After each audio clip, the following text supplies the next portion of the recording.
Welcome, everyone. Happy New Year. So glad to have you with us this afternoon. My name is Wendy Sachs, and I'm on the board of Plant Powered Metro New York. Plant Powered, well, before I start, welcome to our ongoing series, Cooking with Chef Carole, which is sponsored by Plant Powered Metro New York. Plant Powered Metro New York empowers people to achieve better health and overcome chronic disease through whole food, plant-based approach to nutrition. We offer evidence-based education, resources, and support to create community and inspire change. Together with a wide network of grassroots leaders, organizers, educators, volunteers, we raise awareness about the dramatic health benefits of whole food, plant-based nutrition. We empower individuals to make their own lifestyle changes, as well as lead projects that spark changes in food policy, practice, and food culture. In fact, we couldn't be more thrilled working with all the changes that are going on with our mayor in New York City. Eric Adams is already changing food in the hospitals and is working to create more plant-based meals in schools. So it's really been an honor and a pleasure to be in New York City with government that also is promoting these changes. So a couple of general announcements.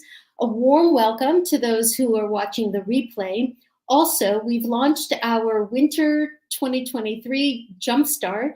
So a warm welcome to all the new people who are joining us from this new ongoing Jumpstart today. It's January. Kale, lettuces, potatoes, garlic, carrots, Brussels sprouts, squashes, all are super abundant in the farmers markets here right now. So we encourage you to eat organic, eat from the farmers markets, eat regeneratively if you can, all if you can. And please let us know where you're from in the chat. Also, please ask questions in the chat. Carole and I usually allow time at the end of her demo, but we also try to allow time during the demo for any questions that we do try to answer. We'll get to as many as we can. And if you're enjoying the presentation, please like us on Facebook, on YouTube. Those clicks or those thumbs up really make a difference for us. And again, those listening to the replays, welcome. So, a couple quick announcements from Plant Powered Metro. We'll put them, I'll mention them at the end as well. But as I mentioned, welcome to the Jump Starters. Tomorrow, Martin Luther King Day, we have an incredible event planned in the boroughs of New York and the New York metropolitan area to celebrate the work and life of Dr. Martin Luther King as we experience nutritious food, which gives rise, as many of you know, to hope, healing, and health equality.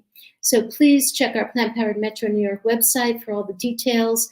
We have culinary walks planned in Flatbush, Harlem, the Bronx, and White Plains, which are all led by volunteers and mentors from the organization. And quickly, in preparation for next month's Heart Healthy February, please tune into our Heart Healthy Heart plant-based conversations that could save your life. This is actually moderated by our very own cooking show producer, Jim Spellos, who has an incredible story of his own. So we're thrilled. This month, or actually January 25th, he'll be talking with one of the most distinguished pioneers of the plant-based movement, Dr. Caldwell Esselstyn, cardiologist. And then later in February, we will have an ongoing series that's co-sponsored with Plant Powered Metro New York, the Esselstyn Family Foundation, the Marlene Myerson JCC Manhattan, and the Esselstyns, all the family, Dr. Esselstyn, his wife Anne, and Jane Esselstyn will all be speaking. So the dates will be either in the chat or go to the website and you can find the dates. So I know we have a lot going on today. Carole, what's on the menu? I know it's SOS3.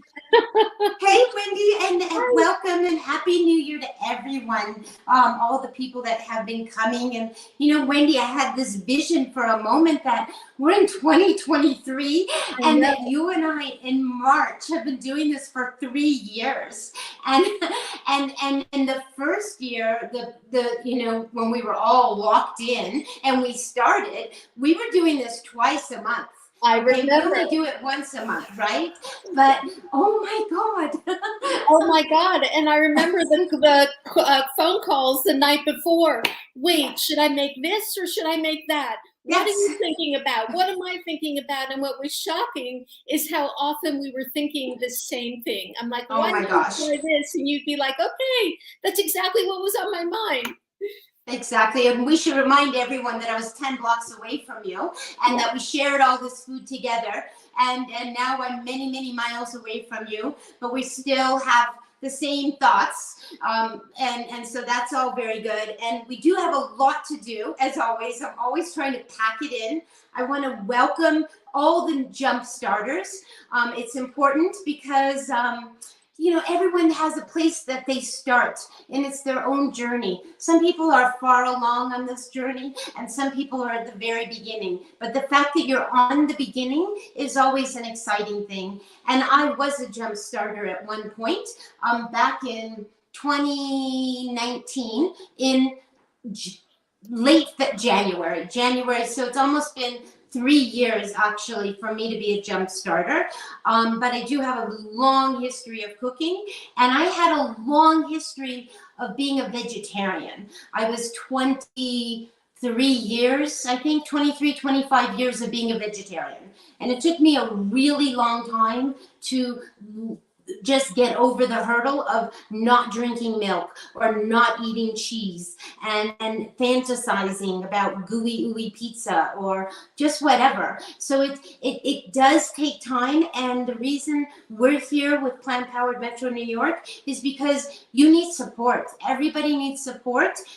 Maybe once in a blue moon you'll talk to someone that's done this alone, but you really need the support. So that's why Plant Powered Metro has been so very successful in helping people and empowering people to become healthy. So let's get started. And what's on the menu today is a potato, garlic, and fennel soup. And we also have a recipe that is not my own, actually, called, and it's from Vegan Risha. And I adapted it a little bit because she put some salt in her spice, so I took the salt out. But it's pretty much her recipe. It's called carnitas, and carnitas actually means little meats.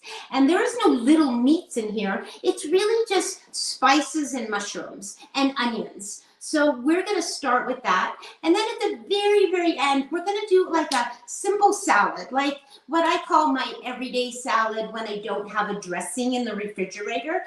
And it was really hard. I've talked a lot about this. When I came off of oil in general, it wasn't so much hard to not saute, but it was really hard to eat a salad without oil. So I had to have a dressing all the time made in the refrigerator that I would make with, you know, balsamic and maybe some mustard and something like some date paste and possibly some walnuts. And I would, you know, blend that all together. But one is not always having a blender, and one is not always, one has to act fast sometimes to make their salad. So we'll do that at the very, very end, a nice citrus salad. And what we're talking about when we're not eating SOS, meaning no sugar, no salt, no oil, there are natural sugars and things and natural fats in foods. And what we're going to learn today is the 3 things. You're going to see us use 3 things that are important. One is citrus, okay? And I'm talking about oranges and lemons and limes and grapefruit.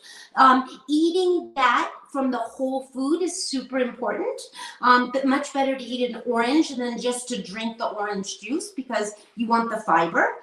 And then so we're talking, and then we're also talking about the citrus, using the zest from the orange or the lemon or the lime. So that's one thing that we're going to talk about. Citrus is important. The other important thing are fresh herbs. And we're going to talk about, here I have fresh thyme for our soup today. In our salad, I'll probably put some fresh mint. We have other herbs, like we can use parsley and cilantro and basil. So fresh herbs are very important. And the other thing that's very important are just spices.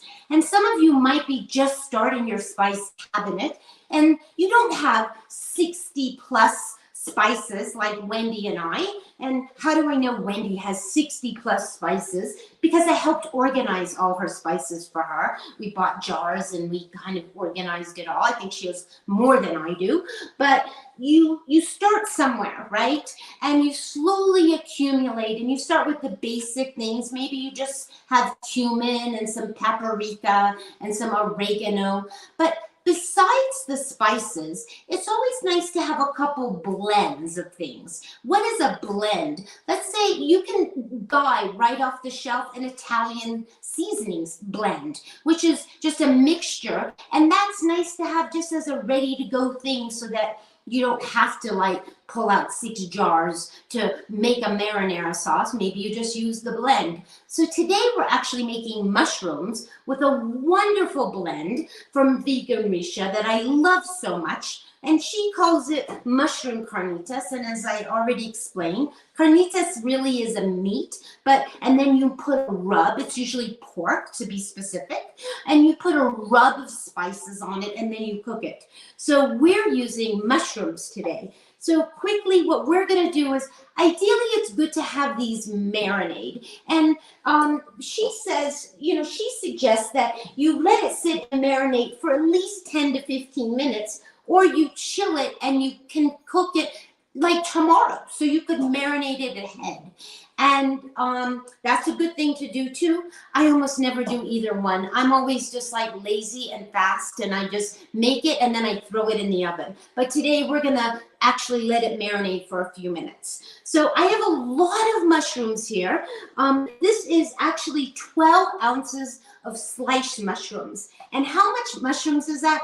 A small container with those little boxes when you buy mushrooms in a package is 8 ounces. So you want like a package and a half, basically. And I have a mixture of cremini and white mushrooms, and I'm just showing them here to you. I like just showing you a little bit of technique. You never want to take the mushrooms and wash them under the running water. Mushrooms have their own water that they release, and they also are kind of a little bit like a sponge where they would soak up all that water. So what you want to do is to get a paper towel, and the way that you clean, mushrooms grow in the ground and they're near the dirt, and you just want to rub them clean and take off any kind of pieces of dirt that you see. So you would want to do that with every single mushroom. And it's really fast. And I try to always eat mushrooms cooked. It's better for you. And then what I've done here in advance is I've sliced them, right? So I have a sharp knife here. And what I usually do is, a mushroom has a tendency to roll. So I cut off an end of it, and then I put the flat end down, and then I just slice this mushroom. This one doesn't look so nice inside. I don't even think I'm going to use it. It didn't look bad on the outside, but it looks kind of dark inside, like this. And I actually think I'm going to just put it to the side, somewhere to the side, just over here. And I don't think I'm going to use it because it's not so nice. Didn't look like that. This one looks clean and beautiful and kind of bright white inside. Okay, so there is that mushroom. Okay, so what we're going to do is, we have the mushrooms here. All of them are sliced. And I took 1 onion and julienne, and that means that it's very thinly sliced. And honestly, you could use a yellow onion, a white onion, or even a red onion. What's nice, what happens in the oven with these onions is that they caramelize when they're baking in the oven. Oh, and I failed to tell you that the oven is preheating right now at 400 degrees, okay? So I'm just breaking up these onions. So what do we need to do to make this marinade? So let's get rid of this bowl and put it over here for now. We need to have 4 garlic cloves already minced. And somewhere on this cutting board, I do have a few I talk about this all the time about garlic, and so sorry if I repeat myself. It's just something, we have new people, we have people that have been coming since day one, like Carole Kalowski. She's been coming every time, never missed a show. So if I repeat myself, it's good to relearn things. It's okay. So here we have garlic cloves, right? This is a fairly large garlic clove, and this is a fairly small one. So you kind of learn, like you have to learn what is kind of the average size. Sometimes it takes 2 garlic cloves to make one. Sometimes if it's a big fat clove, I just cut it in half, say I have 2. So this recipe needs 4, technically, and usually 4 is about a tablespoon. How do I know that? Because I've measured out when I've chopped 4 up. So this garlic is going to go in there like that. And then the recipe calls for a jalapeno. And I know a lot of people don't want it to be super spicy. For some reason, I don't know why, I don't even have a jalapeno in my refrigerator. I always do, but today I don't. So it does say if you have a jalapeno, you would just slice it up and you would put it right now in with the garlic. And then we need to make our marinade. So our marinade is going to be out of orange juice, and I already juiced a couple oranges ahead of time, and all the juice is in this jar. I'm just shaking it up because it kind of separated.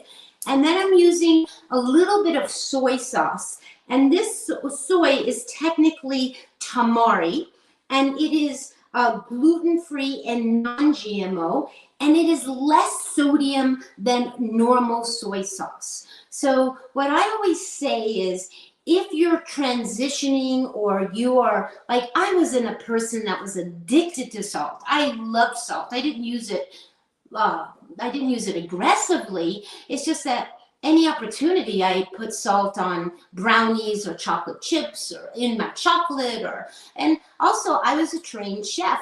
So I was trained to use oil and sugar and salt. I mean, so you have to learn that if you're transitioning, you try to bring home things that don't have so much salt, right? You bring home the canned tomatoes that don't have salt, right? You bring home as much, and we'll talk about the vinegars and things, but this is tamari, and it has less salt and sodium, and it says that we need to have 1 tablespoon, so we just got to do 1 tablespoon. Okay, that's not very much compared to all what we have for all these very many mushrooms. And then it says we need 2 teaspoons of lime juice, and the lime juice I just squeezed ahead of time. I like doing a bunch of limes or lemons and just putting it in the refrigerator so it's just there and ready to go. Because sometimes, you know, if you don't use that citrus, it gets hard and you lose it in the back of your refrigerator or something. So it's just nice to, you know, spend a few minutes, get a good squeezer. This one is called Chefin. It's literally S-H-E-F and then apostrophe N. And I love it. It's really good. And I just squeeze a bunch of juice ahead of time. And then it's in the fridge. So anything you can do ahead of time is always going to help you later on in the week when you're in your busy routine. So we did our lime juice, and then we need to have 1/4 of a cup of orange juice. Now I have a 1/4 cup over there, but I already have this dirty spoon. So 1/4 of a cup is actually 4 tablespoons. So I'm going to put 4 tablespoons right this minute. And again, I'm omitting the jalapeno only because I don't have it. For those of you who don't know, I moved from New York to New Mexico. In March, it will be two years that I've been here. And there's never a moment that I don't have, I mean, this is the land of chilies. And I always have jalapeno or serrano, but I don't today. So this is our marinade. And I'm going to go in, I'm going to make sure my hands are washed, just so you see that they're clean. And sometimes it's just easier. Yes, you could get a spatula for sure and just toss it. But there's nothing better than tossing things with your hands. Okay? Your hands are tools. We got these hands to do these sorts of things. Now, the one thing that's missing that is going to make this delicious is that spice, right? And I just wanted to get this mixed right this very minute before we go over our spice. And then we're going to let this sit. So in the meantime, this is starting to marinate, but it doesn't have its spice yet. So let's just make our spice very quickly. Now, I already have some of this spice. So I just want to, what I could do right now is have this spice, and we're going to make another batch of it. I made this on 12/6. It says carnitas 12/6. That means I'm almost out of it. So I'm just going to, I save all these empty spice jars when I use it for mixes and things. So I'm just, it doesn't tell you how much of the spice to put on it, but I just give it a generous sprinkling. And after you've made it a couple times, you kind of understand like how much. You're gonna make the spice mixture, but you don't need to use all of it. That's what I have found. I think if you use all of everything you make, it's just too strong of flavor. So you're gonna have to learn a little bit on how to adjust it yourself, but I've just given it a good heavy coating, okay? And if after I toss it and I see it's not quite, doesn't seem like it has a lot of spice, I can add more. But that is always in my cabinet ready to go. And I don't just put it on mushrooms. I just want you to know. I sometimes marinate tofu, or I just sprinkle tofu, and then I bake that with the carnitas spice right on top. So that's what I'm talking about. It's nice to have a spice rub, and I see that it needs a little more. I can just tell just based on the coloring, okay? That is the coloring. And I want it just to be a little redder, a little darker. But we're going to make this spice right this minute. But at least this is now in the process of marinating. Wow. Which is, again, something I would just go ahead and put this in the oven. But we're trying to do it right. And we're trying not to throw it all over the counter, Wendy. That's not a good idea, to throw it on the counter. And that's going to be going on a sheet pan in a very few minutes. So we're going to put that over to the side while we make the spice. And as you see, I have the spice, but I wanted to be able to show you what goes in the spice. So I'm going to get a container, and we're going to make sure my knife isn't moving around here. And I have it all portioned out right here on these little plates. And they're all these dried spices, okay? And I have a spoon to mix everything up. So what goes in here? We have 1 teaspoon of cumin, and we have 2 teaspoons of coriander, ground coriander. And coriander is one of my very favorite spices. I always think cumin is my favorite spice, but then I smell the coriander and I grind it up fresh, and I say, oh my God, this coriander is so delicious. And then in a few minutes, I'll show you that we need smoked paprika, and then I tell you that I love that one too. But this is, I'm just smelling it because it smells heavenly. And when you, I just wanted to show you what it looks like when it's fresh. You could buy ground coriander in the store. I find if you buy the seeds and then you just grind it in a spice grinder, which is technically like a small coffee grinder, you could grind it in a blender too, or you could smash it with a mortar and pestle. It's just so fresh. And what I do is I always grind a bunch of it, and then I put it in a little bit of plastic wrap. And sometimes this bag is full because I've done a lot of it. And then I kind of tie this up like this, and then I put it on top of the seeds. So when I need the ground coriander, it's already there, ground. And then if I need more, the seeds are at the bottom. So I just left that out to show you. So far we've talked about cumin, ground coriander, and I just mentioned to you, smoked paprika is on this. It's bright red. It is different than regular paprika. It is smoked paprika. And then we have a little bit of black pepper. We have a little bit of chipotle powder, which is, if you only were in New Mexico here, you would know chipotle powder comes in all sorts of low, medium, and high heat, and is just beyond delicious. And then we have a little bit of fresh oregano. And then we have a little bit, I put on this plate, a little bit of chili powder. Okay, so this is basically gonna go in there. The oregano, I'm just gonna grind in my fingers here so that it has big leaves, and I just want it to be smaller, right? And then that is our spice, right? And again, you could use all of this if you want it, because it is a recipe, and you could use all this, but I tend not to use the whole amount. That's really gonna be up to you. Now, I already have, I told you I saved these empty spice jars, and I already labeled it, today's date, 115 carnita spice, right? And so I'm just gonna pour this in. It's gonna go right back into my cabinet. And I do have that other jar, but I didn't wanna mix it. I wanna finish that 12-6, the old one first. So it's important, I come from a kitchen, professional kitchen, where everything that you do has to get labeled. And so I'm a little obsessive with the labeling, the masking tape, and the marker. Now, if I really wanted, I could, and probably this is what I'll do, so that this is on top. This is the old one. I'm just gonna put this spice, there's so little left, it's just gonna go on top. This jar is gonna get washed and used for something else in the future. And now this jar goes right into the cabinet, and I'm ready for making mushrooms anytime I want, or sprinkling this on a salad would be delicious. Sprinkling it on jicama would be delicious. So many things that you can do once you have this mixed spice.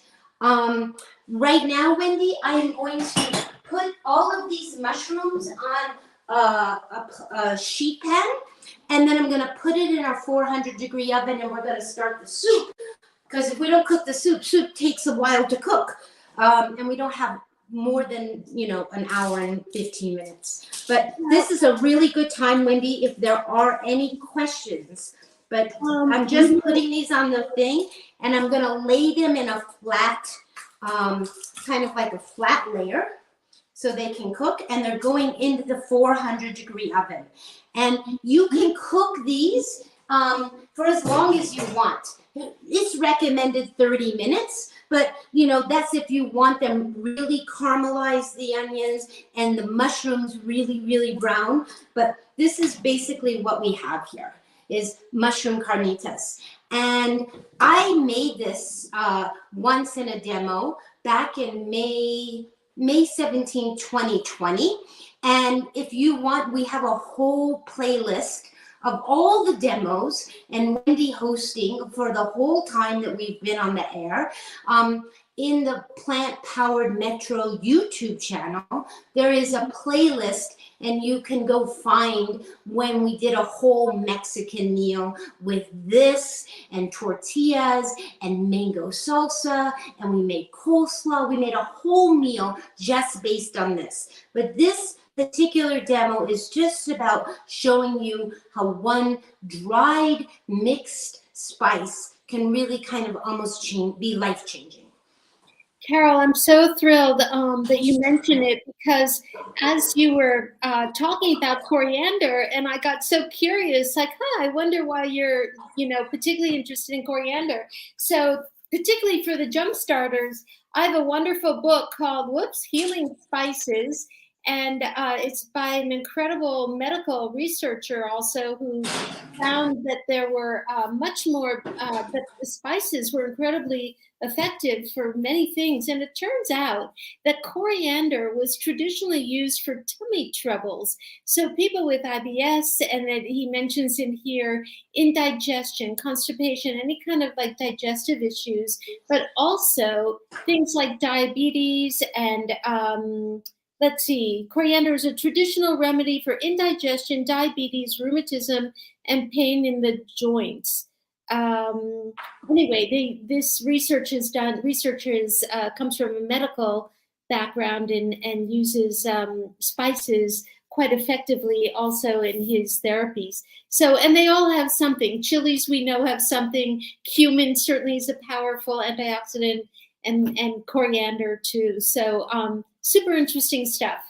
I love that you have this book, Wendy. And, you know, if it hadn't been for me sitting with you in your kitchen, and I'm always studying your cookbooks, right? That's what I do when I come to your house.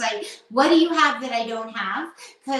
And this time I copied you and bought a cookbook as soon as I left New York in November. But Vegan Risha was one of the first, right? Along with Kathy Fisher's book, Straight Up Food, that I literally, like when I was transitioning, I said, I'm borrowing these, Wendy. I'm going to take them home with me. And it benefited you too, because I was cooking. I was cooking like crazy from both of them, right? Exactly.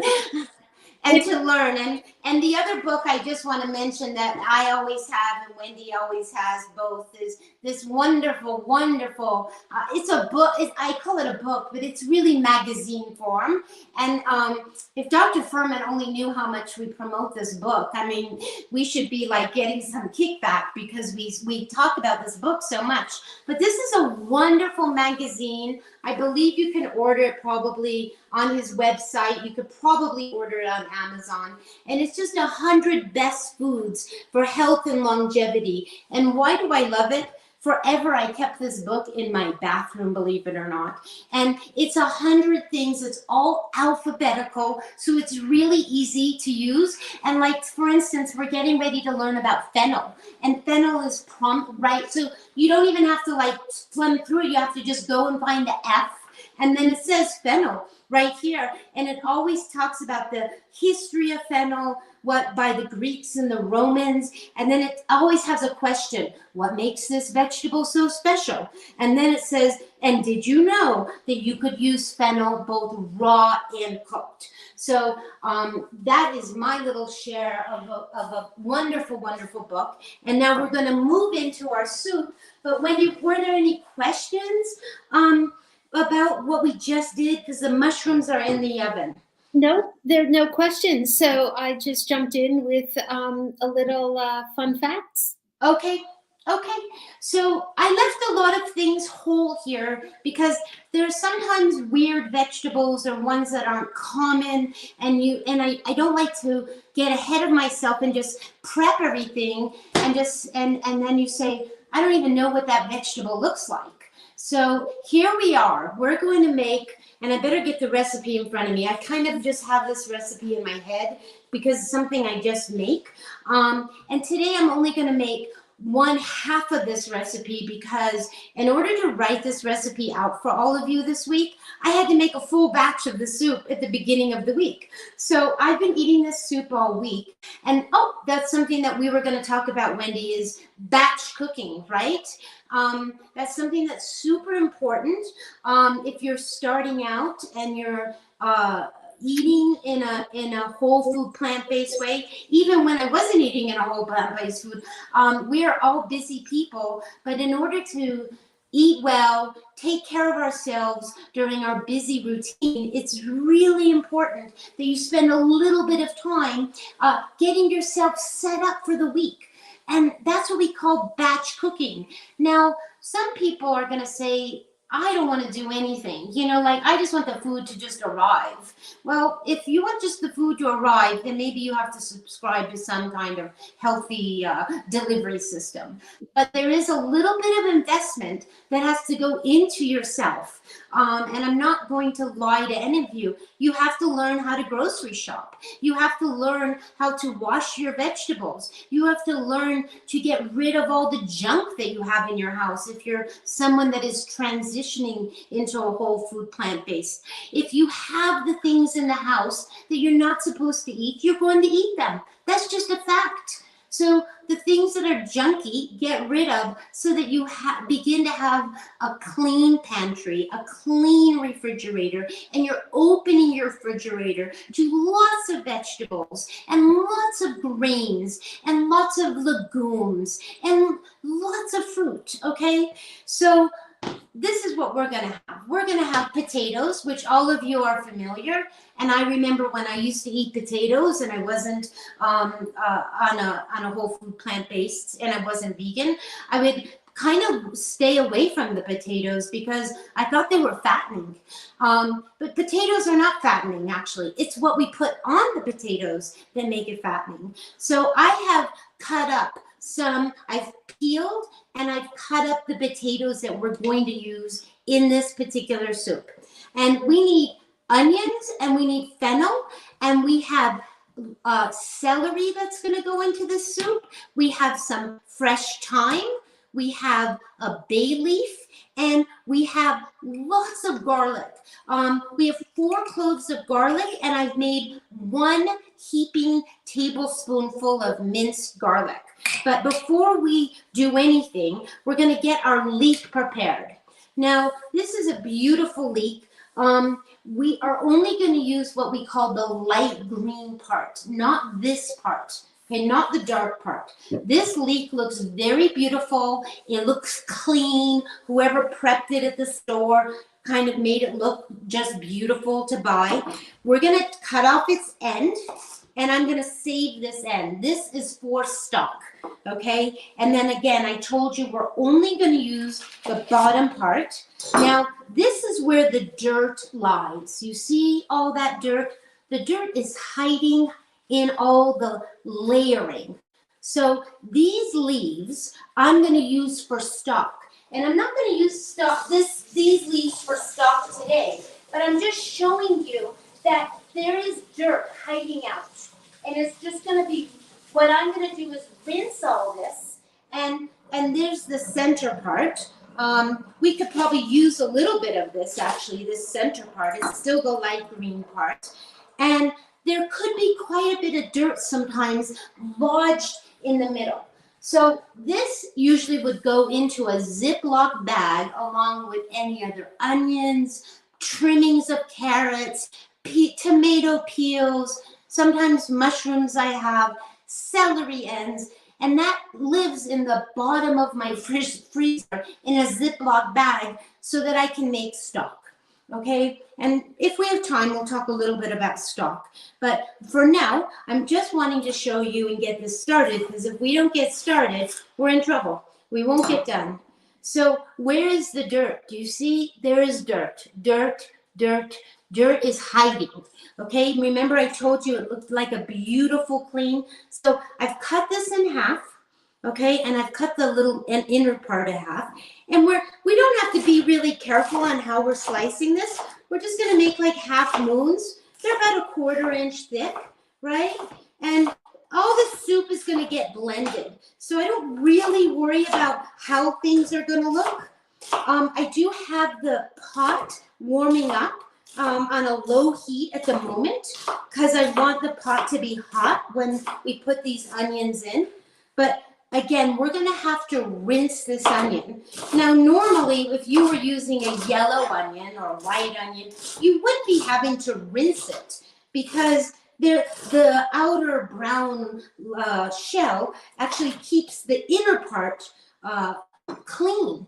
But this has a little bit of dirt lodging. So this is what I wanted to show you. So then you put this, you get your leeks and you put them in your bowl, right? And then you are going to cover them with water. And then you are going to swish them all around, almost kind of like if you were washing lettuce, right? You're just going to swish them around and get out all that dirt. Now, if there's a lot of dirt, sometimes maybe just like spinach, you would have to wash it several times. I don't think there's that much dirt, but there's just some dirt. And then you're going to get rid of it, and I'm just going to give it another good rinse. Okay, and I'm starting to break apart the leeks. So that's how you wash the leek, and I'm just going to let it drain there. Now, we're going to start this soup. And soup is part of batch cooking because we're making a batch of soup and it's going to last for several days.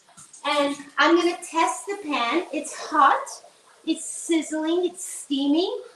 Little bit of water that I've just put is kind of dancing across the bottom.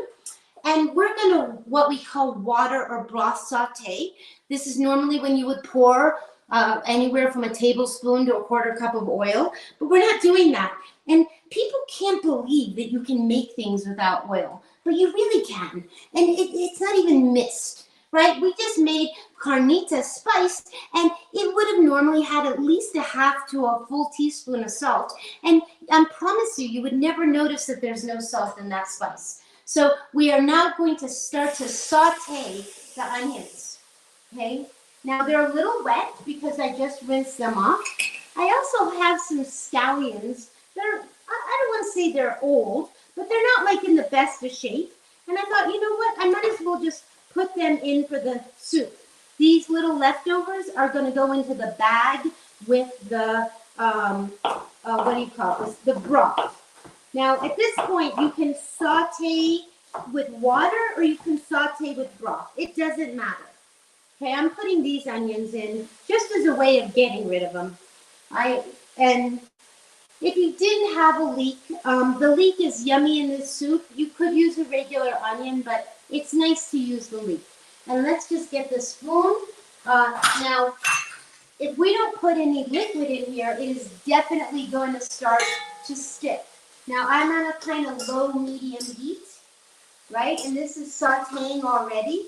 We want them to saute for a couple minutes. And I'm going to get the broth. The broth that I made is in this jar. This is a quart jar, and we'll probably need all of this broth.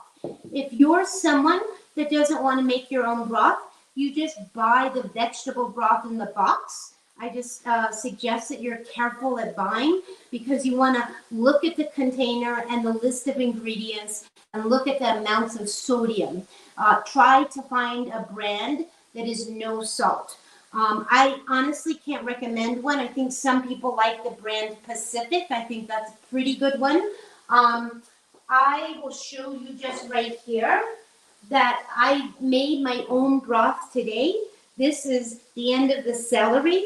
It's got some carrots. It's got the leeks that I had from the beginning of the week when I made the soup.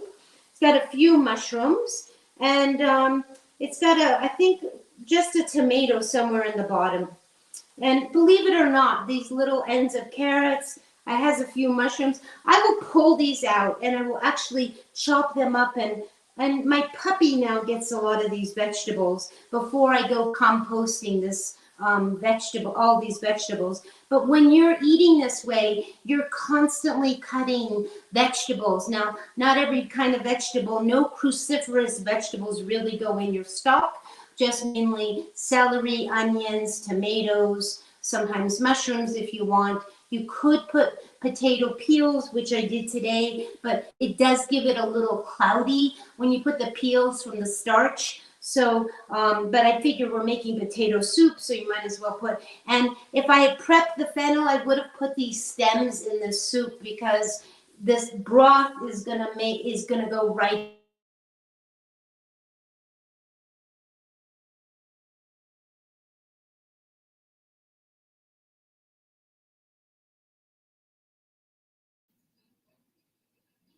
Hi, everyone. Sometimes we have internet problems with Carole being in Taos and our broadcasts everywhere other than Taos. So hang in with us. I think she's probably going to try to come right back online. We're going to try to text her and let her know that she's offline. Oh, she's back. I'm back. See. I'm Carole, back. can you hear me? You're back. Yes. Okay. You went offline for a while. Wendy, can you see me now? We can see you, but your screen went black for a while. Could you hear me? Yes, I could hear you, yes, I could hear you, but I couldn't see you. Okay, it did we miss anything? Super hard here right now, just so you know. And it literally oops, there we go. I think I'm gonna lose you again. Nope, we see you. Did we miss anything? No, I'm just sauteing the onions. That's what I'm doing. Can you hear me fine? Yep, we hear you. And can you hear me when we're blackened? Can you still? We didn't hear you when your screen went off, so I jumped in, but keep going. We got you now. Oh. I'm just going to keep cooking. Okay. You know, sometimes there are technical issues. Yep. I'm just going to keep working, and that's the best that I can do here. I'm going to put the celery. I'm going to I'm putting the bay leaf, and you know, it just happens. I don't know what to say. We're going to put the garlic.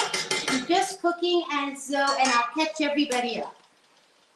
And we are definitely losing connection. I can see that. Actually, we have you, Carol. Don't worry about it. I'm just gonna, so what I've done is I have the garlic, I have the celery, I put a few sprigs of fresh thyme in, okay? This is fresh thyme. I drained the potatoes and I'm putting the potatoes in, okay? And I'm gonna get this all mixed up. It all has to cook, Wendy, the whole thing. So it really doesn't matter the order of things. I'm just trying to get the garlic now dispersed everywhere. I put the bay leaf in, and I'm gonna eventually put the stock in. And we put the thyme, we did all that. I'm gonna move this right this minute. And I guess I'm losing you, it's okay. And we need to put the fennel. And we have to learn how to prepare the fennel, right? And this is called fronds, this part here. And I always look for the fennel that has the most fronds. Sometimes if a fennel doesn't have a lot of fronds, sometimes I actually take it from another fennel. I steal it, literally. Because I think most people throw it away. So I'm just peeling these fronds, because we're not going to use this stem here. We're not using this at all, but we are going to use this. So this part, we're not using at all, okay? I'm going to put this over there. This would have gone into the stock, and we're going to cut the bottom off, okay? And I've washed this fennel, okay? And we're going to, this can just be garbage for now. And what we're going to do is we're going to cut the bulb in half, and again, you can make delicious fennel salad. I'm sure I've done it in one of our demos. I just don't remember which. But right now, we're just going to cut this so that it's small diced. Okay, so I'm cutting it about a 1/4 inch thick in one direction, and then I'm going to turn it, and I'm going to cut it in another direction. Okay? And Wendy, you have me now, right? I'm not looking at the screen while I'm talking to you, but everything is okay at the moment. Right? Everything is just fine, and don't worry about the technical stuff. I'm looking outside, and it's snowing like crazy. It's so exciting. You know, we've missed all the snow. All the snowstorms have missed us. It's gone to Utah, it's gone to Colorado, and Taos, where I live, is a big ski country, and we've been lacking snow, but we're supposed to be having snow for the next 4 days. So it's now snowing crazily outside, which that happens. So look at all that fennel that I have right here, right? And I'm going to put that in. So we have our onions, we have our celery, our garlic, our bay leaf, our thyme, our potatoes, and remember that I've saved all this, and we're going to chop that up. That is going, remember I said one of the ways of flavoring things is with fresh herbs. Well, this technically is going to be our fresh herb. Now, we do need the broth to cook the soup, right? And if you don't put the broth in, everything's going to start to stick at the bottom. And already I can see things becoming brown. Already. I'm going to show you this before I put the liquid in. This isn't too hot to hold. Look how delicious that looks. Right? Wow. Looks great. It is already smelling heavenly. Now, I'm a person that doesn't like licorice, you know, and anise or fennel is a licorice tasting. But I encourage all of you to try the fennel. Whether you cook it here in a soup or you slice it very thinly for a salad, because it's very delicious and it doesn't taste like the licorice that you kind of know that you associate with candy. It's not that kind of taste. So I don't like licorice, and I wouldn't be, but I love fennel. So you have to try new things. And I always say, if you didn't like it, I don't know, when you were 10 years old or 20 years old, but you try it again, right? Because in every stage of your life, you learn how to eat new things, or you reject things that you've always hated. I don't know. But I don't know. I always give some things a second chance. Some people say, I don't like eggplant. Well, you know what? I wouldn't have liked eggplant. So many people used to make me eggplant parmesan when I was a vegetarian. And it was so gross and so oily and so gross. But the thing is that it's quite delicious. So but you have to know how to cook the eggplant correctly. So I put in 4 cups. This is a quart jar, and I put in 4 cups. And I'm going to put up the heat a little bit because basically we need the potato and the fennel to cook. This is going to get blended. We're going to add, it can get blended. This is going to get chopped. And we're going to check on the mushrooms. But this does need to cook. So we're going to put a lid on it so that it actually starts to boil. Okay? Does anyone have questions? Because I know we disappeared for a minute about the soup. Yes, Carol, and I'm just answering one of them. I'm glad you asked. Carrie's asking, if you can't eat garlic, is there something else you would substitute or just leave it out? Well, is it the garlic that's fresh? Can you eat garlic powder? Or is just no garlic at all? I mean, I guess my first question is, I would say, can you use garlic powder? Can you use maybe onion powder would help a little bit to have some kind of flavor. You could leave it out. You're not gonna have the strong flavor that this particular soup, potato, garlic, fennel, but you could, I've never cooked with no garlic, so it's really hard to answer that. Yeah, I understand. I have heard and read that in some Indian cuisines and some Indian traditions, onions and garlic are considered excitotoxins. So sometimes they will not want that in the food, and they use asafoetida, or otherwise known as hing, in the foods. And so that gives it that kind of umami flavor. So I'm not sure I spelled it correctly in the chat, but some of you might use asafoetida. It's got a kind of a can I spell it for you right this minute? Yeah. Mm-hmm. It's A as in apple, S as in Sam, A as in apple, F as in fake, O as in orange, E as in elephant, T as in Tom, I, D as in David, A as in apple. I got close.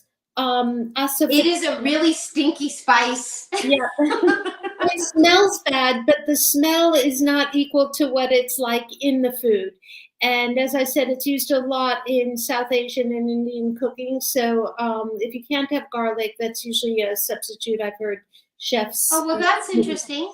Yep. And maybe some miso would help. If you could, maybe that would be another suggestion, is a little bit of miso, I think, would give it a deep flavor, because miso is a complex flavor.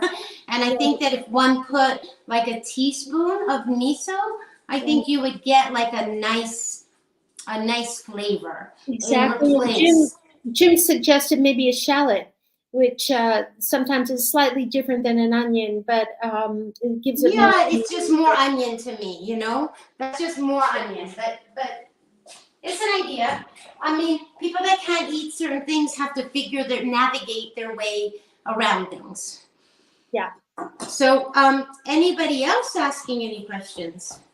That's it for now. It's pretty, at least to me, pretty riveting what you're doing. A wonderful comment that at least you'll have plenty of soup with your snowed in. Oh, well, that's true. But you know what? I so prepare for these snowed in days because, we have a lot of snow. I live in the mountains, and we're supposed to have a lot of snow. We just have been lacking in amounts of snow. So I always have lots in the freezer. And if you have been with me for, this past summer, I canned a lot of tomatoes from the garden. I froze a ton of kale. I have lots of even frozen plums, frozen apricots. So I don't know. I feel I'm in abundance of food, you know, at least for a couple days. So I'm just chopping this fronds, and I'm wishing that my fennel had more fronds. And as I don't know if you heard me or I had disappeared, but I said sometimes if the fennel doesn't have a lot of fronds, I actually take a few fronds off of somebody else's fennel before they buy it. So because it's the fronds that make it so yummy and so delicious but I'm gonna push that to the side. Your secret is safe with us, Carole. Don't worry. We have the mushrooms in the oven, and they've been in for like 10 or 15 minutes, and they could be almost done. So I'm going to get the pot holders. We're just going to check it out to see where they are in this process. And I'm just going, oh, see, they're cooking away. Oh my God, do they smell like heaven? Oh my God, they could be considered done at this very second. Do you see? Wow, gorgeous. I mean, Wendy, do you remember how many mushrooms we ate during the first year of the pandemic? Like I think I was obsessively trying to eat this superfood because I was so obsessed that if I didn't eat a cup of mushrooms a day, I was possibly going to get COVID. Now, it's not to say mushrooms are going to stop COVID, but it is a superfood and it's so good for your immunity. And it looks like I could eat all of these mushrooms. Right, so what I'm just going to do, I'm setting it down for a minute, and I'm just giving them a little tossing. They're pretty much almost done now. Again, they've only been in for maybe 10 or 15 minutes. It's super up to you how much you want to have them brown. How much do you want the onions? I think they could cook for just another, I don't know, 5 or 10 minutes, but they're really done now. You know, everything is, the onions are starting to be translucent. They're already starting to caramelize, I can see. And look how much it shrunk down, right? It looked like we had a ton. Now that's how much we have, right? We still have a ton, but honestly, that could be 2 people servings right there for if I were eating. If I were eating, but it just depends.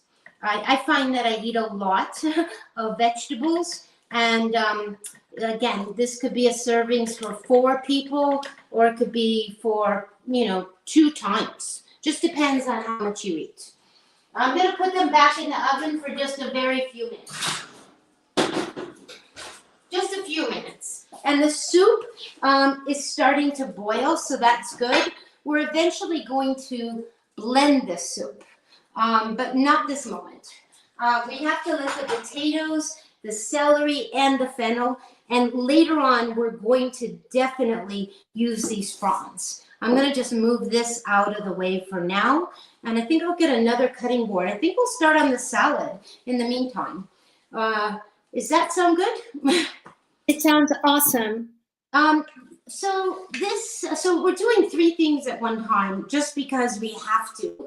I hope no one's thinking, oh, she does, you know, I have to do 3 things at one time. You don't. You could do one meal and then the next. But we have a limited time here. So let's get the salad going. And I actually bought myself this past summer a gigantic salad bowl. And believe it or not, it stays on the counter. I never put it away. It's a way for me to remember that I have to eat salad. I don't eat as much salad in the winter months as I do in the summer months. But one thing that I really do love in the winter months, when the oranges and the citrus are just in abundance, is, and even sometimes you get strawberries from California in the month of February.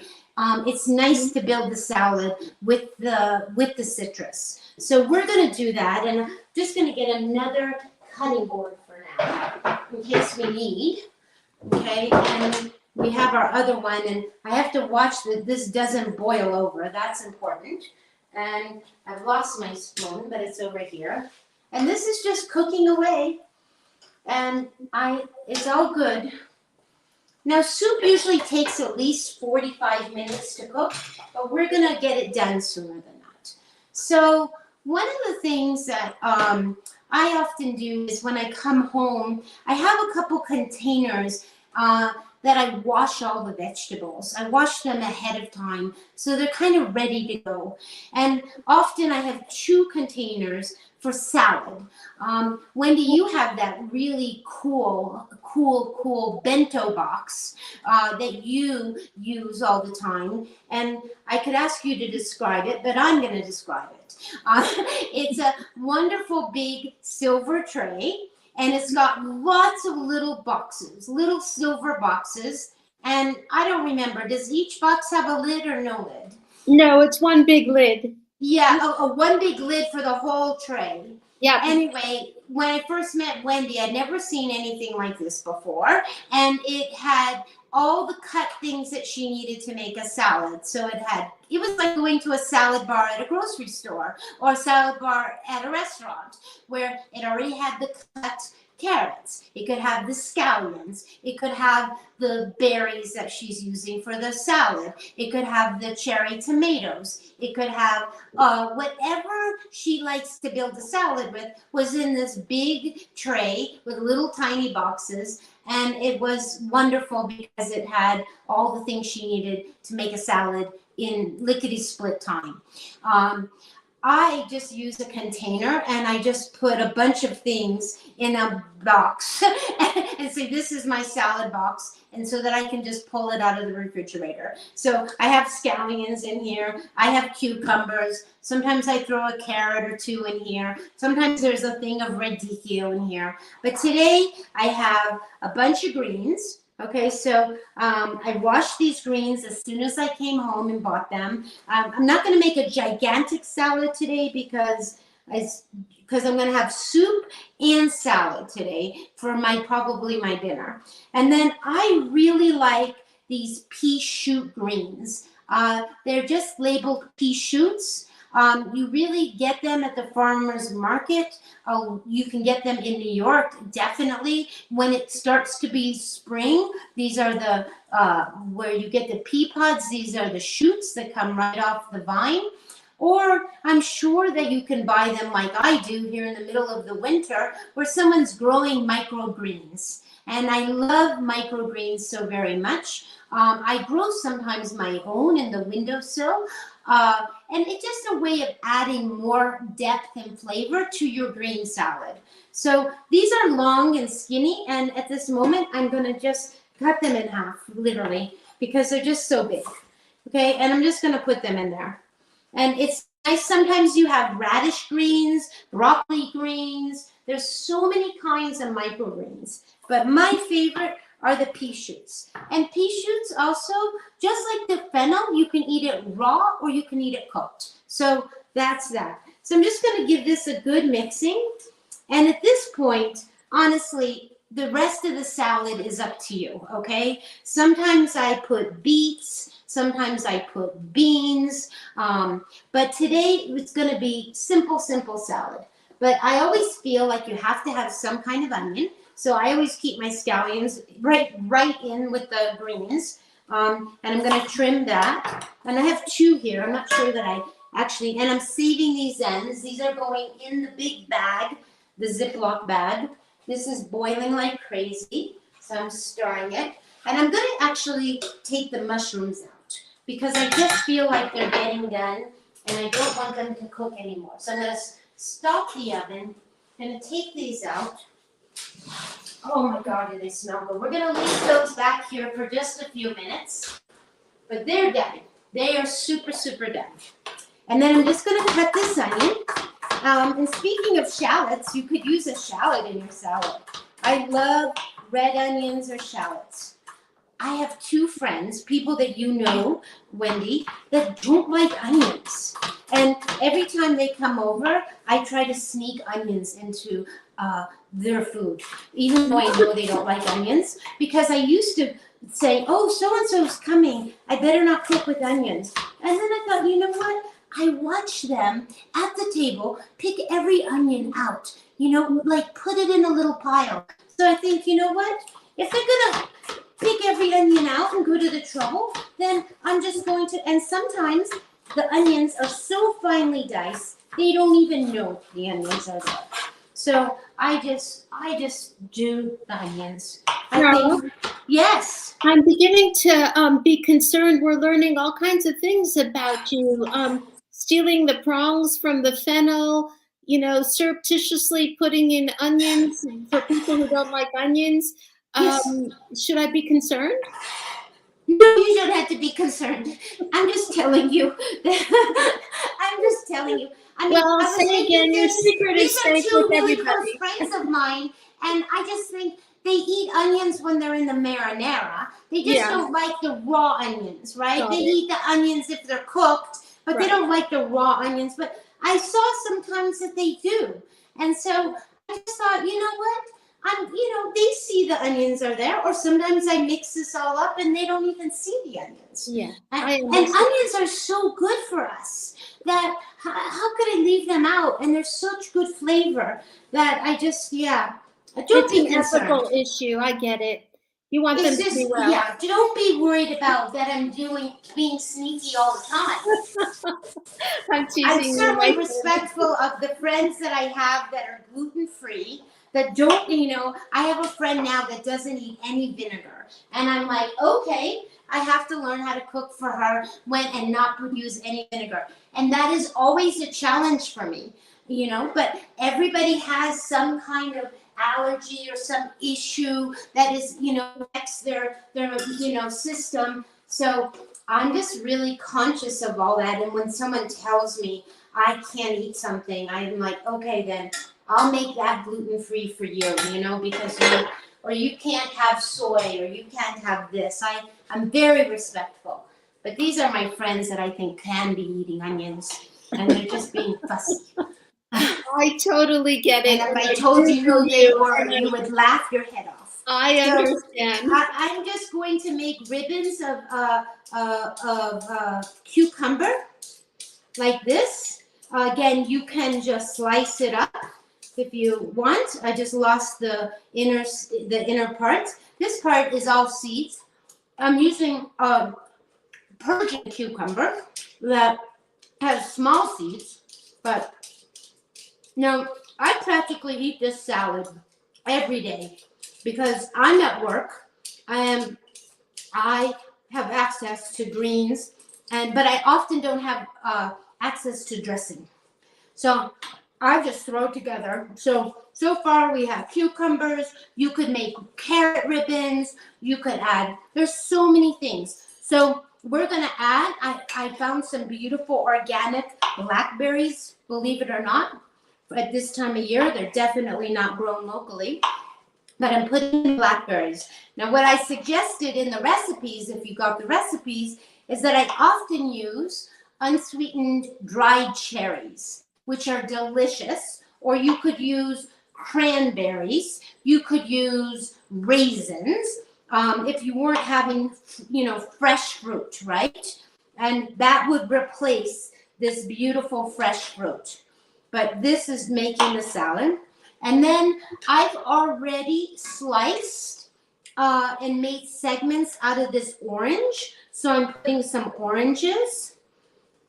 Now I've collected some of the juice here, and I peeled a grapefruit. How did I peel that? I just basically cut the ends off here, and then I segmented it. And I can show you how to segment. You want a really sharp knife. Now you could just slice and make, I'll show you. You could make this kind of slice, right? A little slice like that. You could do that, but no one's gonna eat the whole thing like that. So you could maybe cut it into quarters, right? That's one way to do it. You could be the fancy way, but you have to be patient to do this. Every citrus has what they call membranes.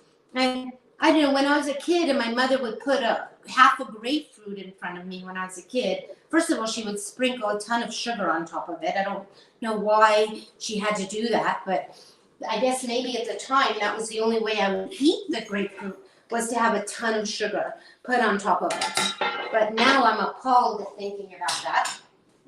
But you got a special spoon that was called a grapefruit spoon, and it had little serrated edges, and it would allow you to dig out just the segment of the grapefruit and not get the membrane. So if you have a sharp knife, you actually just take and you go down by the membrane and then you take out the segment, right? Like that. And then you have a beautiful segment. And you have to just work your way all the way around, rubbing the knife next to the segment, basically, and cutting out the segment, right? And while you're doing this, you're kind of getting a flood of juice on your cutting board, which is really going to make your dressing. You don't really need any extra. Now there's a seed. You definitely don't want a seed, right? And you would just go all the way around. We don't need to have all this fruit on this particular salad. So I'm going to store a little bit of it away. And when you're done,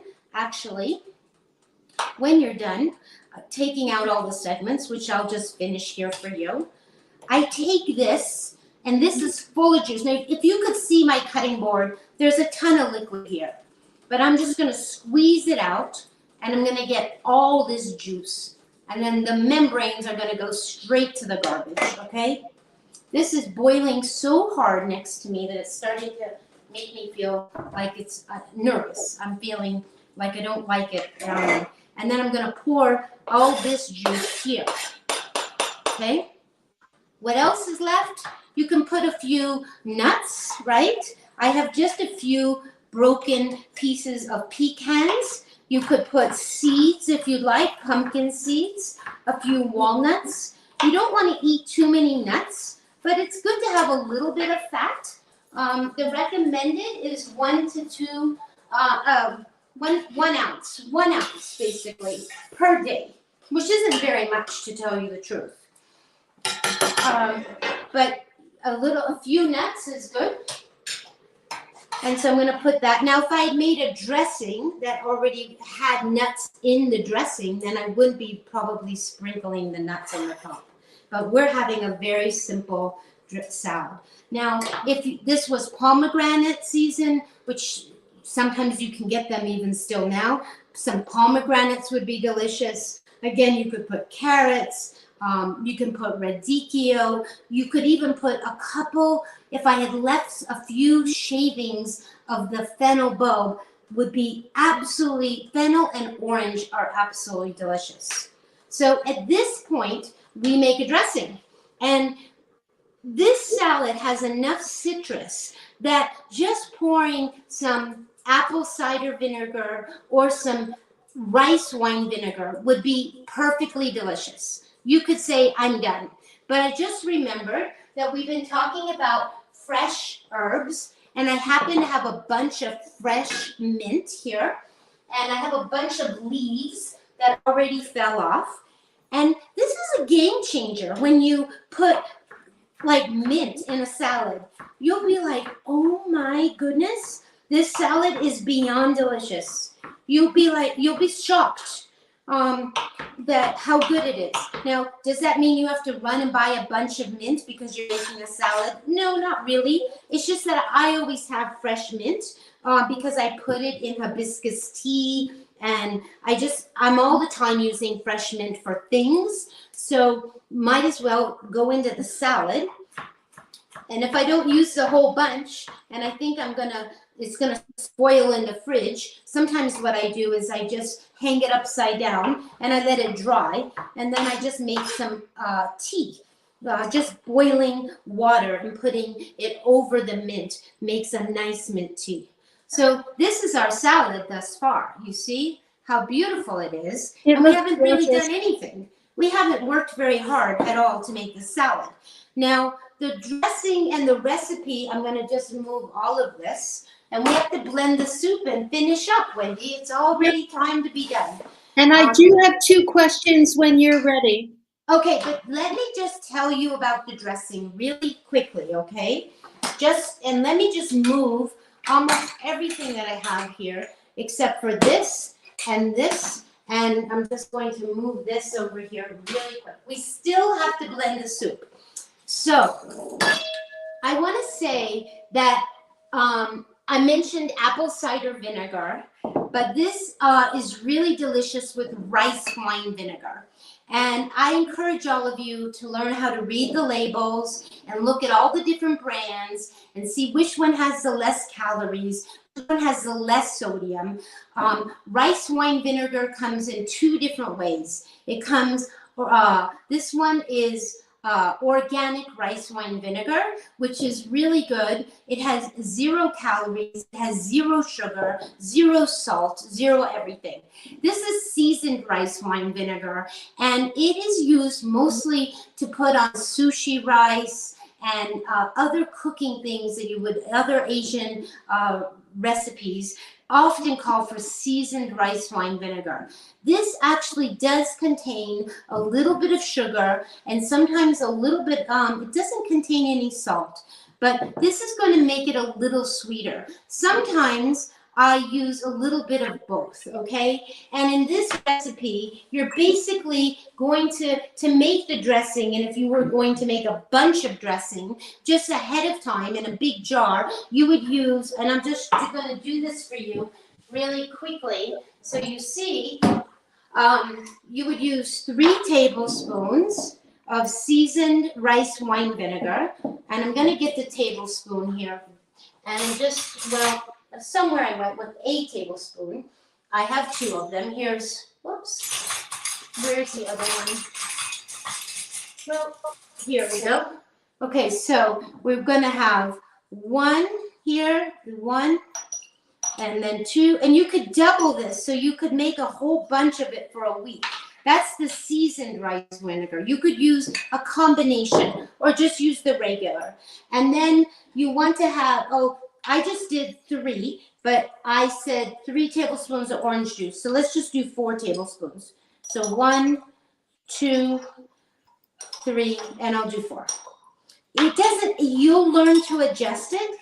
I often don't even do this amount of measuring. I literally just pour the rice wine vinegar over the top of this salad. Why? Because all the citrus has drained and there's starting to be liquid at the bottom. Just like there's liquid here, I could just pour just a teeny bit of this and a teeny bit of that, and then you've got the dressing. Okay, so I'm just going to pour this dressing, just a little bit. We're going to use a little bit of black pepper to season it. Remember, we've got our nice mint, right? That's going to be delicious.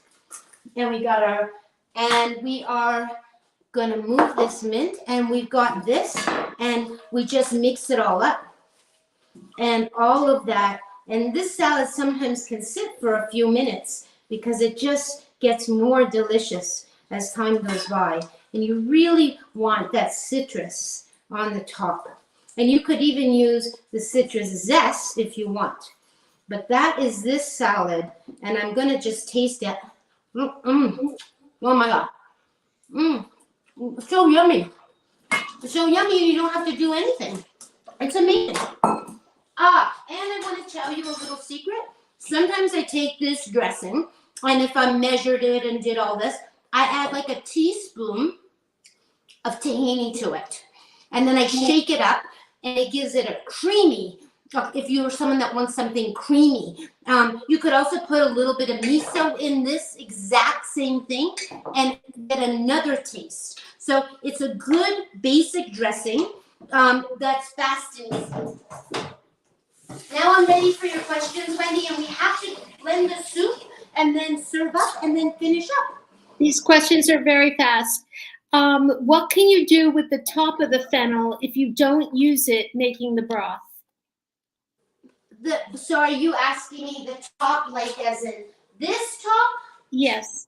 This top, I don't know what to do with this top. I mean, I've never used this top. Maybe you could use some of it. Maybe it's a little bit like celery, you know, and you could just chop it up. I just usually, I usually just throw this away, or like I said, when I'm making a soup that is fennel based, I will use this in the stock and I will cook it so that it flavors the broth. Right. But I would only do that if I was making the soup that was related to the broth was going to go right into the fennel soup. Correct. Yep. I would do the same. There was another question back to the mushrooms is, do you need to flip the mushrooms? Well, you saw that I toasted them. I mean, I did flip them one time, right? I did flip them just one time, but I don't think you really need to. I just like to make sure that they're not just browning on one side. But if you've made a nice bed of them, you know, and look, we're just getting a big bowl. Now, how do I serve these? Usually on a tortilla. Last week I had these big Christmas beans that are like big black lima beans, and I had roasted red peppers. You could buy in a jar. I roasted mine, but you could buy the red peppers. And I served this with, I took a tortilla and I smashed avocado, and then I put a ton of mushrooms, and I put some beans. You could have black beans, white beans, whatever beans you want. And then I had these mushrooms, and I put cilantro. You could add corn. I mean, there are 1,000 things that you could do. Great. Two more quick questions, Carole, before you blend. Can you use the top of that fennel for just a regular vegetable broth, or is it too strong of a flavor? I think it would be too strong a flavor. And I really try to make broth that is neutral so that I can use it in, you know, instead of the oil to saute vegetables and things. So the only time that I specifically make a broth, like let's say we were making butternut squash soup, and I was peeling the butternut squash, I would use that peel to go into that broth because it was going into butternut squash soup. But I wouldn't use butternut squash and then say that's my stock for the week, and I'm going to use it for other things, because it wouldn't be neutral enough. Yeah, I think I would agree that the fennel's a bit too strong of a flavor for just regular. Does that make sense? Does that make good sense? It does. And the other question is, how long does the fresh squeezed citrus juices last in the refrigerator? Oh, I don't know, at least 5 days, you know, at least 5 days, maybe even more. I just let mine disappear, so I don't have, but it should last at least 5 days. Now I'm going to dig through, I'm going into the soup, okay? There's 2 ways of going about this soup, okay? The mushrooms, I'm going to turn this off for now, because, and I'm trying to find the rest of the thyme. Some of it is broken apart. So you see, I'm taking out branches, and the leaves have fallen off the branches, and the leaves are in here. So it's all okay. I'm just making sure that I have no branches left in the thing. Now, if the soup were a little cooler, which it's not, here's a big branch, you see, but there's no thyme left on here. The thyme has fallen into the soup, right? So I normally would leave this cool, and then I would put it into a blender, like a Vitamix or any kind of blender, and I would, in batches, blend it up.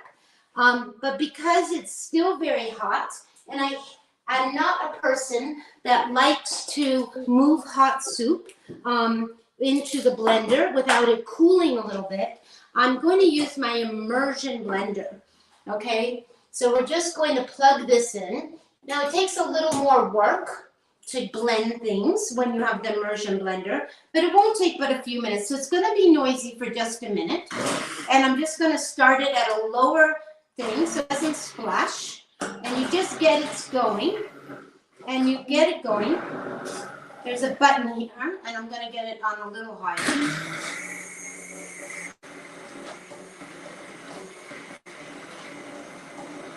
And this is the way you do it in the restaurant, Wendy. You would never, ever, like, pour this into the blender. You would literally have a big, huge immersion blender, and it just gets blended right in the soup pot. And we're going to, you can leave a few chunks if you like, but I like this soup. I like when it's really smooth. Now, I said that it was optional, but I like this soup. You can either put more broth in it to make it the consistency that you want, or you can use plant-based milk. So you could use almond, oat, soy, whatever you like. I have some almond milk here. I'm just going to pour some. This is probably 2 cups in this very container, and I'm just pouring it in. It helps blend it.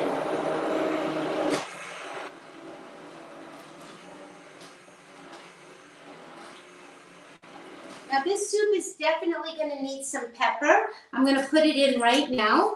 I have fresh brown, black, and red peppercorns.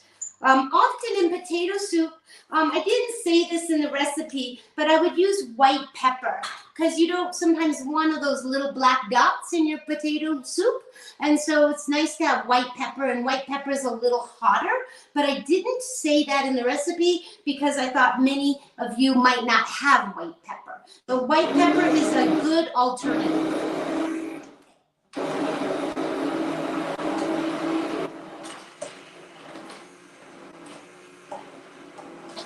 This is almost blended. There's almost no chunks left. It looks like a perfect consistency. That's where you have to be careful when you're adding the extra milk or you're adding the broth, so you get it the thickness that you desire.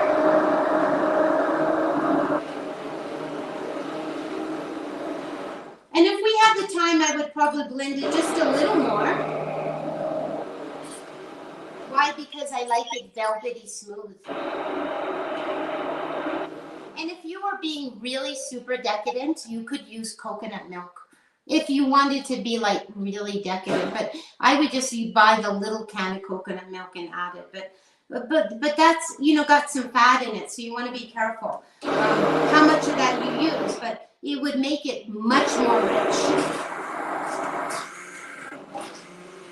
And do try, if you're brand new to using plant-based milks, try them all. I encourage you to make your own, but that might be daunting to someone who's never made any plant-based milk. It's just almonds and water, so it's really not a big deal to make your own. But do try to look for the kind that is just almonds and just water.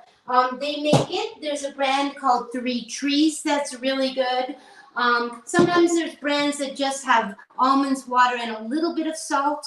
But you just want to be careful in the sense of what you're buying, because a lot of those milks have added gums so that they stabilize them for the shelf, and they also add things like sugar and all sorts of things. So just be careful and read the label. Now, what I'm going to quickly do, and we're almost done, Wendy, I just want to plate the soup, right? I'm going to put this wonderful fennel fronds that I chopped, right? And I forgot to save 1 or 2. Maybe I'll be able to peel off. We'll see. That's going to make the soup really delicious. And of course, we have to taste the soup. You can't go serving anything unless you tasted it first. And this is now the time to make the adjustments, if there's any adjustments needed. And I'm going to just taste it. Yummy, yummy, yummy. I wish all of you were here. It's so yummy. I'm going to move all of this. We're just going to serve this up. Carole, before you serve or as you're serving, can you use peppercorns in the soup? You could, sure. I put fresh peppercorns. I'm going to give it a little more twist, and I'll probably give it a twist, you know, because I'm all about presentation, right, Wendy? I like everything. I think we eat with our eyes, and I really love how my peppercorns, I mixed peppercorns this time in my pepper mill, and I didn't get green ones, but I have black and red ones. So when I turn this, there are really pretty red and black dots, which I super like. And then I'm going to run back here and steal. I have a few little fronds left that I didn't peel off. And some fronds are going to go just on the top for decoration, right? And then if you'd like, you know, you could. So that soup is pretty done there. But I also thought if anybody likes croutons, right? I made a few croutons out of the Ezekiel bread. I just toasted the Ezekiel bread in the oven. I keep it in the freezer.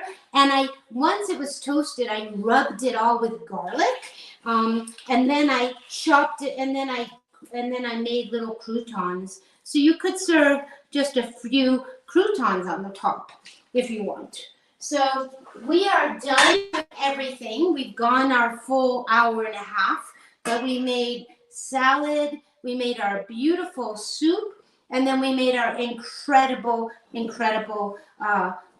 carnitas mushrooms that I could eat the whole bowl. Carol, I think every single one of us could eat everything there with you. It just looks unbelievably delicious, and that potato leek soup, I'm ready. I mean, it's a little chilly here in New York. I'm ready to just dig right in with you. Really, really awesome. Carol wrote another outstanding presentation, and I always learn something. Thank you, Chef Carole, Wendy, and Plant Powered Metro New York, which is a lovely, lovely, lovely tribute and way to close out our show tonight. So I did want to let you know, just, I have to get back to what our announcements are. I'm actually really just going to use one of them, which is tomorrow, because it's happening so immediately in the New York area. Again, for our local audience, we are celebrating Martin Luther King Day with what we're calling our Health Freedom Walks. They're tomorrow. They're taking place in 4 locations around the metro area. I just learned that the Harlem location is full, but we still have space in Flatbush, in the South Bronx, and in White Plains. It's a tour and tasting, a progressive meal. So they'll start you out slowly. I've been on one of these. Anyway, they'll go to different restaurants in each neighborhood that offer plant-powered meals, and they also incorporate points of interest that memorialize Dr. King and local Black history. So for any of you listening who are in these areas or close by or want to come join us, please sign up tonight. We should be able to put the link in. Yes, the link is in the chat. And for others of you, please go to our Plant Powered Metro New York website. We have on January 25th, as mentioned, a Heart to Healthy Heart conversation with one of the pioneers of the plant-based movement, Dr. Caldwell Esselstyn. Highly recommend that talk with Jim Spellos, who's behind the scenes with us today. Connect with us on Facebook, on Instagram, on Twitter. Carol can also be reached at Carole@theveggievanguard.com is her email, and on Instagram @theveggievanguard. So a warm thank you, of course, to our co-host and our producer, Jim Spellos, and also a thank you to Alan Smithy, who helps us behind the scenes. And let's see, I don't know when our next demo is. I think it's February 12th, Wendy. Yep. Our next demo is February 12th, 5 o'clock. Please join us. We are honestly, truly so delighted to have you here. And thank you so much, Carol. I hope it's going to be about Valentine's. We might do a few Valentine's things, Wendy. Oh, that would be awesome. I always love those recipes. I've made them. Really yummy. Okay.